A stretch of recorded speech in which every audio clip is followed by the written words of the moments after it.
Hey guys, so this is what if Deku was, well, a xenomorph or a half xenomorph, more, scientifically or more technically. Sorry guys. So basically, xenomorphs in this universe, I'm gonna be doing a lot more changes to xenomorphs in their biology.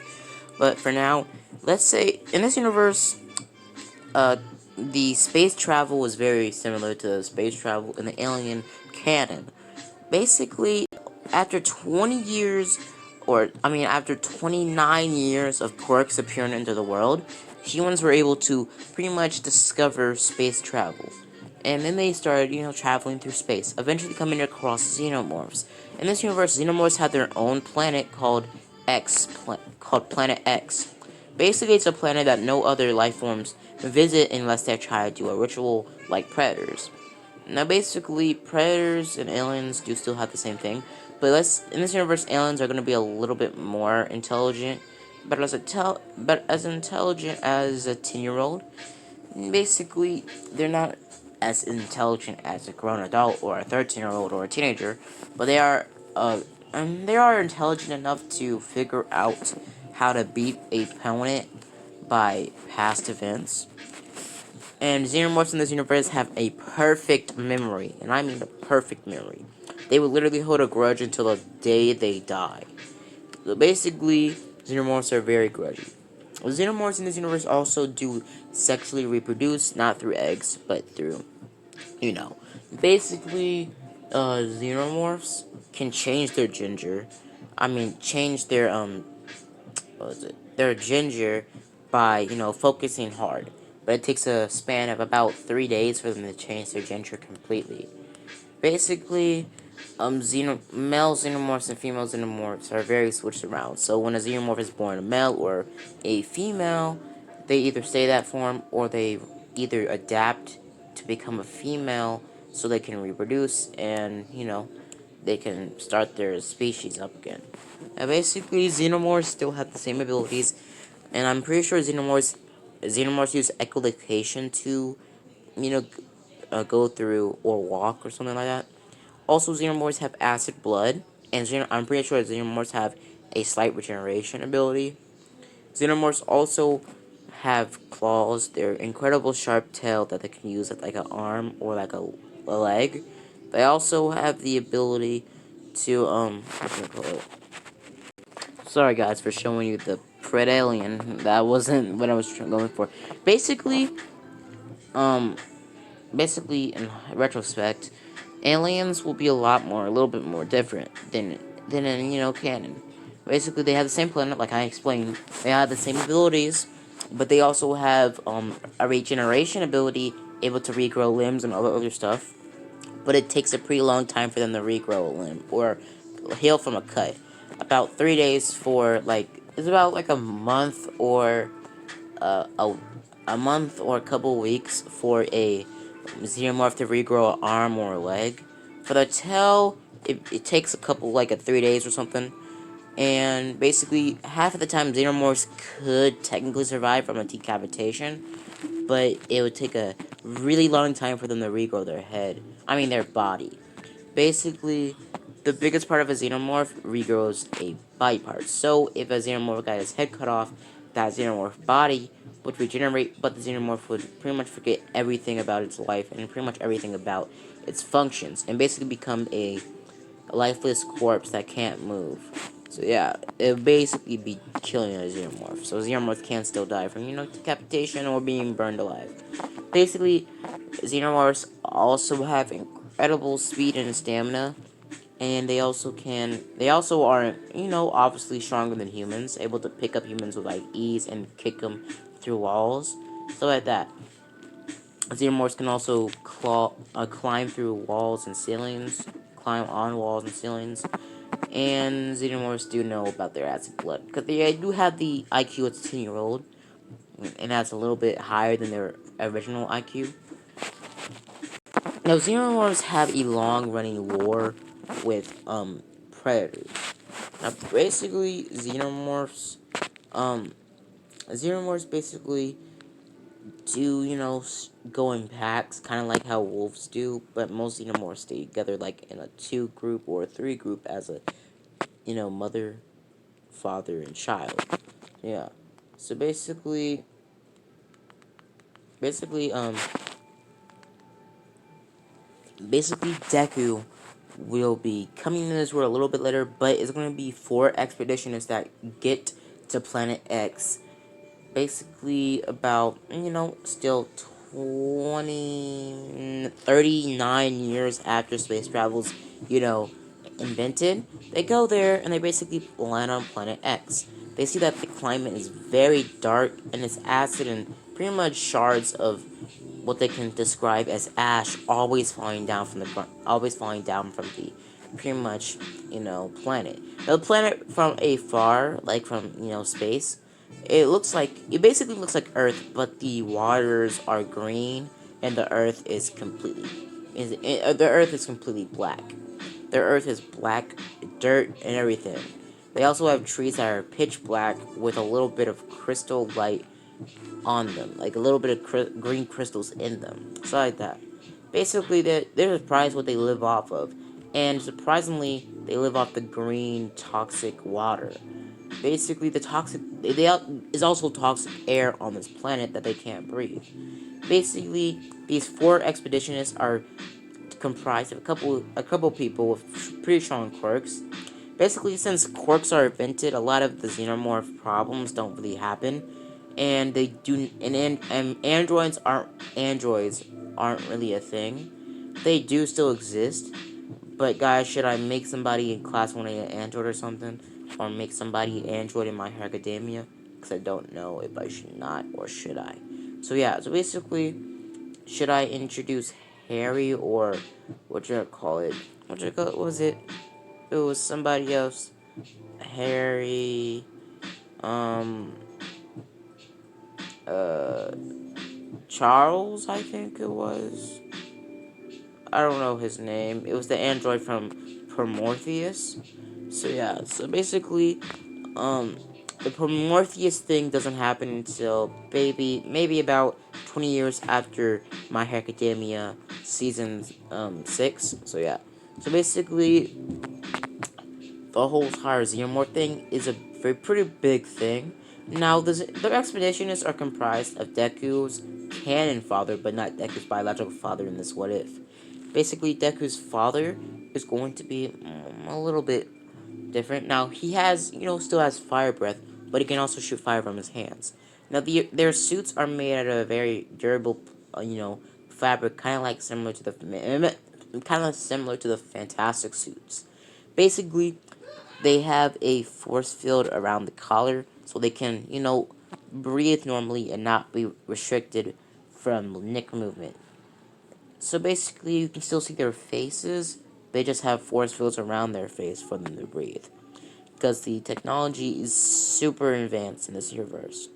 Now basically, court people on space travel make sure that nothing on any extraterrestrial traveling never gets on planet Earth without their go to.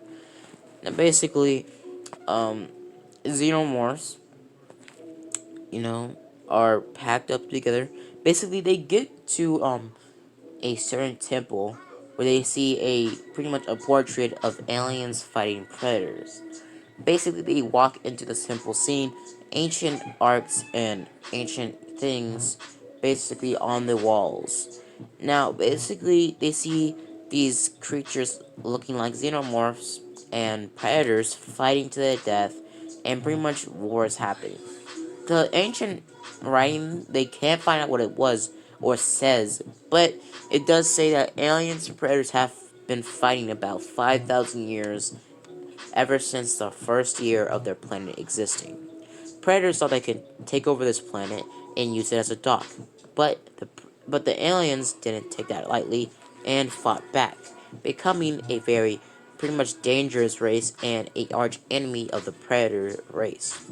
Basically, the first predator to kill an alien was the same predator that killed the alien in canon Predator lore.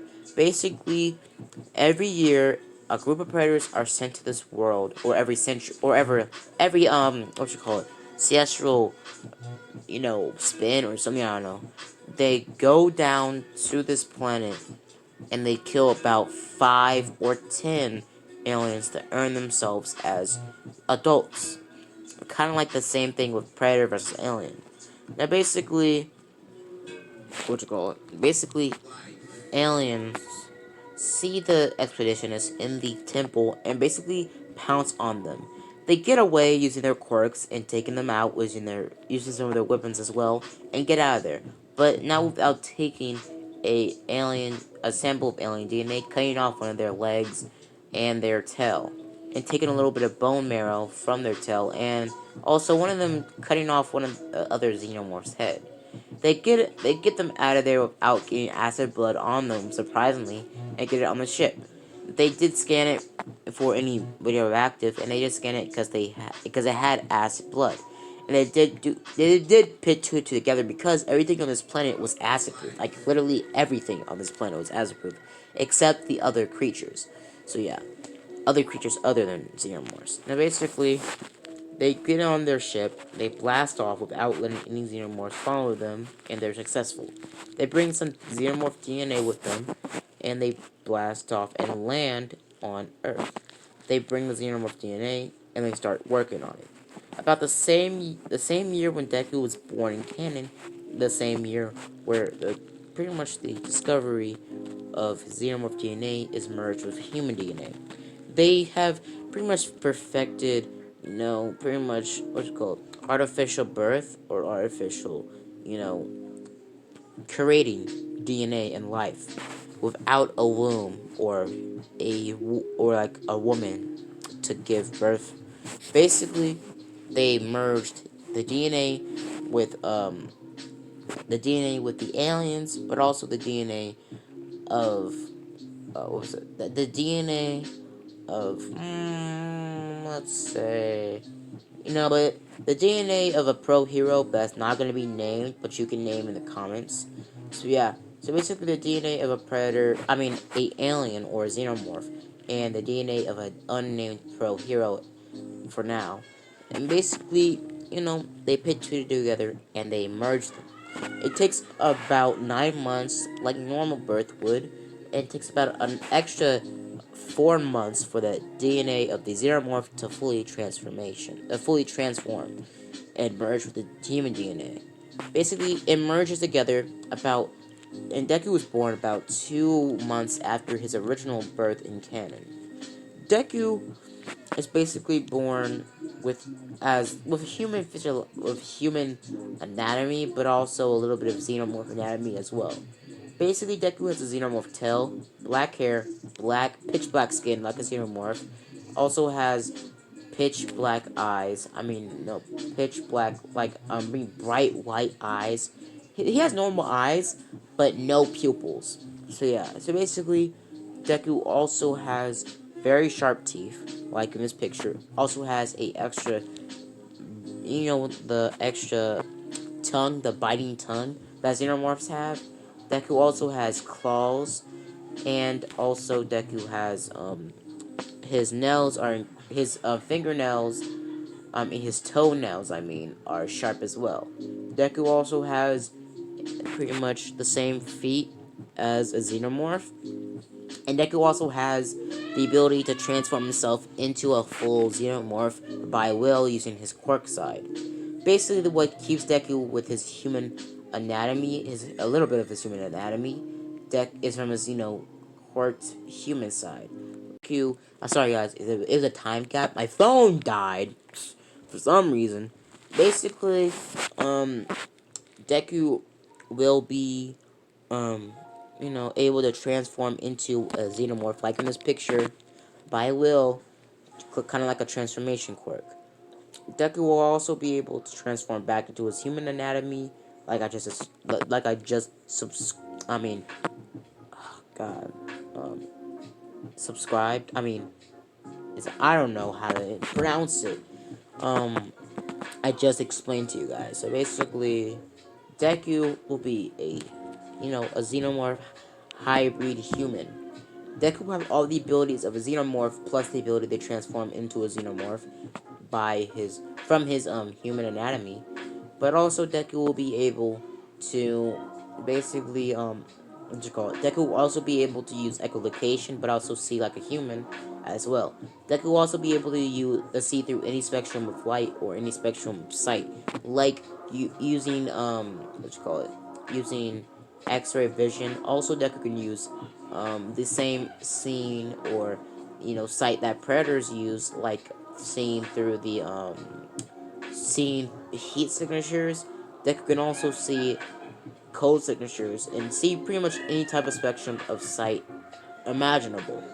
Deku can also see pheromones from people's bodies, pheromones that people give off when they're excited, pretty much attracted, or either scared or lying. So Deku can make sure somebody's lying or not. Deku also has incredible hearing to a point of Daredevil type of stuff, and Deku also has regeneration abilities like predators. I mean, like aliens. Sorry. And Deku also has the ability to basically, what do you call it? He uses acid blood like other aliens can. Now Deku also has increased agility, speed, and stamina like aliens do, and xenomorphs. But he also has all those abilities, but tenfold, making him pretty much a super xenomorph. Now, Deku is trained by the government, and he's used as a weapon, or not really a weapon, he's used as a experiment to see if xenomorphs and humans can pretty much biologically mix and be upon human DNA. So they pretty much put Deku into a school to see how he would react with the other students or the other kids. Now Deku has a xenomorph brain and also a human brain. Basically, Deku's head isn't big, it's normal.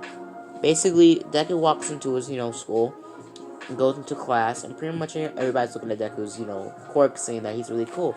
And his quirk looks really, cool, but also very, kind of, well, more or less, very creepy. And then basically, Bakugo starts bullying Deku, saying that you look like a freak, and pretty much saying that he has a better quirk than him. Saying that you just look ugly, and you look like a monster or a villain with your quirk. Deku gets angry, and basically, just, doesn't really do anything. He just, pretty much he smugs it off, or more or less just ignores Bakugo, and Bakugo gets more angrier, and eventually starts putting his hands on Deku. Deku stops and basically grabs Bakugo by the throat and throws him to a freaking wall. Like throws him through 2 walls. I mean, like through 2 walls, knocking him out cold. I mean, like he almost put Bakugo in a coma. That's what I'm trying to say here. Basically, all the other students were saying Deku was a better quirk, and pretty much saying that Deku was, better, but also being a little bit afraid of Deku as well. Basically, after that, the government, or more or less the head project or the head scientist of this program, aka Deku's raised or father that he, or more or less Deku's father that Deku's father, or more or less quote unquote father that raised him. Basically, Deku, says sorry, he was just bullying me, and that you told me if anybody lays their hands on me, I hit them with lethal force. Basically, the government or the soldier that trained Deku in his combat skills said that pretty much the doctor says if it's a little kid, don't do it. Deku says okay, and pretty much goes to school in the same day, blah blah blah, and basically grows up, and pretty much Bakugo grows up hating Deku, and Deku does as well. But Deku doesn't really care about Bakugo's feelings because he doesn't really care about Bakugo. He has bigger things on his mind, like how being being the first pro hero. Basically, they want to see if a hybrid alien can become the first pro hero, the first #1 pro hero that's not fully human. Basically, they train Deku in all sorts of fighting combat skills like ninjutsu, karate, sword fighting, and pretty much teaches Deku how to use a gun, and basically teaching Deku to a point of Batman type of skill. Basically, doing the whole entire thing Deku, is very, very skilled in technology and all sorts of other stuff. Deku is incredibly smart, incredibly physically and mentally prepared for anything. And Deku was also very, very, what was it? Reversed in pretty much physical, you know, uh, physical fighting, stuff like that. So basically, before Deku can, um, complete his training, the government project goes down and the government shuts down. Basically saying that Deku could become the number pro hero, but he needs a more or less. We can't keep on giving you money for this from this program. Basically, there's the government being the government. Now, basically, the rest of the group or the scientist is like a billionaire. I mean, like, yeah, big racks. I mean, like, straight up, he Bruce Wayne level of billionaire. Basically, he takes Deku to his mansion, or more or less one of his mansions, and makes Deku live there alone. Deku lives there, being, online class by his, scientist father, and also being trained in combat training by a soldier on the ranks that trained Deku in his last program of, training in combat training. Basically, after this whole entire event, Deku, does become a little bit off the rails and doesn't really care about anybody thinking about him. He more or less just hits, or more or less defends himself no matter what. Even if it's a child hitting him, he will hit them with lethal force, or kick him through a wall. Basically, Deku goes to high school. Deku goes to the entrance exam because in this canon, Deku was homeschooled. Deku goes to the entrance exam after training for the next 10 months. That's what happened during the whole entire government shutting down the program. Basically, Deku goes to UA and signs up and does the entrance exams. Deku walks in there, passing by, you know, Ochaku, pretty much bumping into Ochaku, but not caring and just walking past her. He's walking and walking and walking, and he eventually, walks in there, and he sees Ochaku, and Ochaku looks at him. Deku's confused and pretty much about to walk towards her, but Ida stops, and pretty much before Ida can even say anything, Deku grabs Ida by the throat and chucks him into the ground, and about to pretty much stab him with his tail, but gets stopped by a couple other students saying, no, no, no, no, and pretty much trying to break up the fight. Deku, pretty much, they aren't expelled or, taken out of the whole entire, entrance exam. They're just told by Aizawa, if you ever do that, if you get it in, I'm gonna have to expel you. But I'm gonna give you that one last chance. If you fight again, that's it. Basically, Deku just smugs this off, and he pretty much smirks and say, whatever, I can outlive any of you guys to do this again. They say, what? And Deku says nothing. Now, basically, Deku has a increased lifespan. Deku can live as long as, let's say, Deku can live as long as 50,000 years. Deku, in theory, can outlive the planet itself. Now, Deku will be going to, the same score that he did in canon, and Deku gets about 10 points higher than his original score. A little bit more than that, getting the top score. Basically, just using his acid blood, cutting himself up, burning some of the robots, and also kicking them through walls, stabbing them with his tail, and pretty much kicking them through buildings. Now, eventually Deku comes across a zero-point robot and pretty much runs off, not giving a flipping freak about Ochaku, and Ochaku being saved by a pro hero. Now, Deku doesn't really know the concept of human emotions. He does know the concept of human emotions, but he never really tries to show it. Deku will eventually find love in a ship, but for now, Deku will not have any type of, more or less, physical or mental or, emotional connection to Ochaku. Now, basically, Deku will be shit with, Mina, because Mina, said she's the alien queen, all other stuff. Now, basically, Mina is going to be Deku's ship in this what if. Because Mina does have, more or less an alien-like quirk like Deku. Now, basically, Deku goes, pretty much goes, Deku goes back to his mansion, lays down, and goes to sleep. And the next day, Deku gets to know from you that he got in. Deku gets in, and for the first time in his life, Deku's excited. Deku goes to UA, walks into class 1A, and sees Mina, and pretty much falls in love instantly. Deku doesn't know what this feeling is, but before he can, go over to Mina, and pretty much, say that she's hot for some reason, because Deku doesn't know how to, talk to women. Pretty much, Zao walks into class, and pretty much explains to the class they're doing quirk assessments, and they get ready, and pretty much, get up. Pretty much, Deku goes there. Deku goes outside, putting on her sports outfit, and basically walking in there. Pretty much everybody's, told to get ready, and pretty much Deku's told to throw the ball first, because he got the highest score. Deku grabs the ball, and chucks it with ease, throwing it about the same score as Bakugo, but like times 14. Basically, yeah, that. So Deku gets a pretty good score.